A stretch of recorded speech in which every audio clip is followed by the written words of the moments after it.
Hello again, this is Steve Maltz here, the Disruptor, speaking from beautiful surroundings, Fairlop Country Park.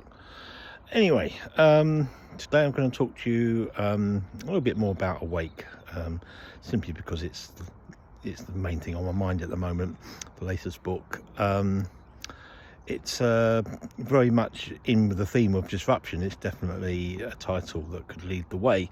It is a disruptor. That's the whole aim of it. The aim of it is to disrupt and to encourage people to think. And the thesis of the book is that we are all through our culture that we're living in, we're in this sort of dreamlike state. It's called hypnopompia. It's the state you're in when you're coming out of your dream and you're coming back into reality, and it's that in-between place where you're not sure if you're still dreaming, what is real, what isn't real. The thesis is that is life at the moment for a lot of us, not all of us, in that we go through life surrounded by such absurdities and such inconsistencies and confusions that it's almost like we're in a dreamlike state, and we're living within the pages of a blockbuster film, let's say, or science fiction novel.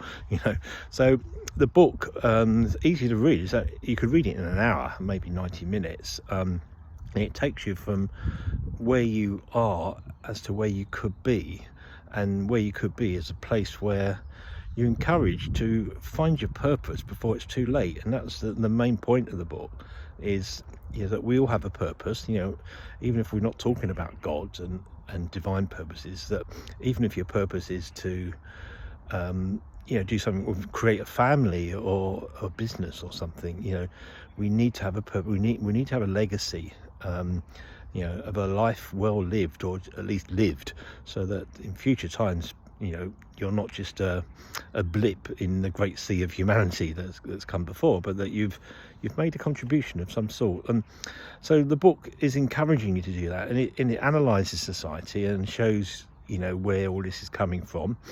Now it gently prods into the Christian worldview. It doesn't push it. The word God doesn't appear. The word Jesus appears once, and I'm quite open as to where I'm coming from, my Christian background, but all the way through I'm not pushing it. I'm saying it, and I make that absolutely clear. It's not a book to convert you, obviously, ultimately, hopefully it is, but not on purpose. We trust the Holy Spirit, and all I can do is sow seeds. And the seeds that I sow is that, I talk a lot about death, because as I was writing it, death became, during the week when I did most of my writing, I had two deaths. One, the Queen, followed by my mum. And in fact, in the book, there is a conversation between them in their sort of heaven's waiting room. I won't say any more about that, but that's in the book.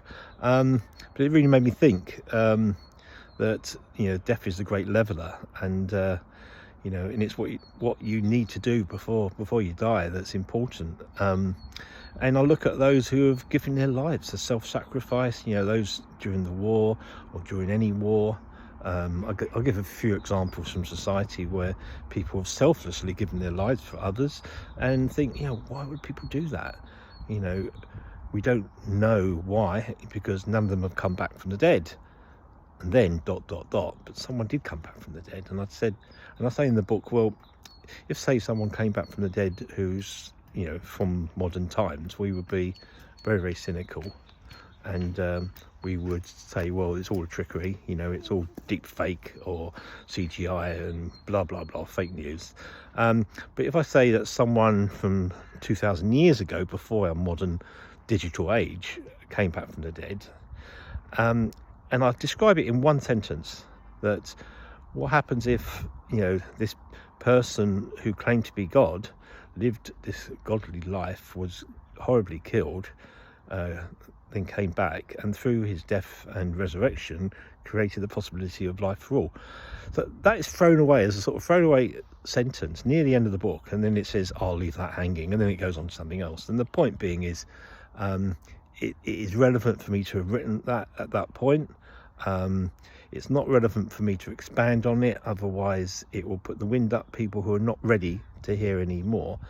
But hopefully it will provide seeds. That's the whole point of that, is the seeds that it sows into people. So I do encourage you to get a copy of this, and I'm happy to give out copies free of charge.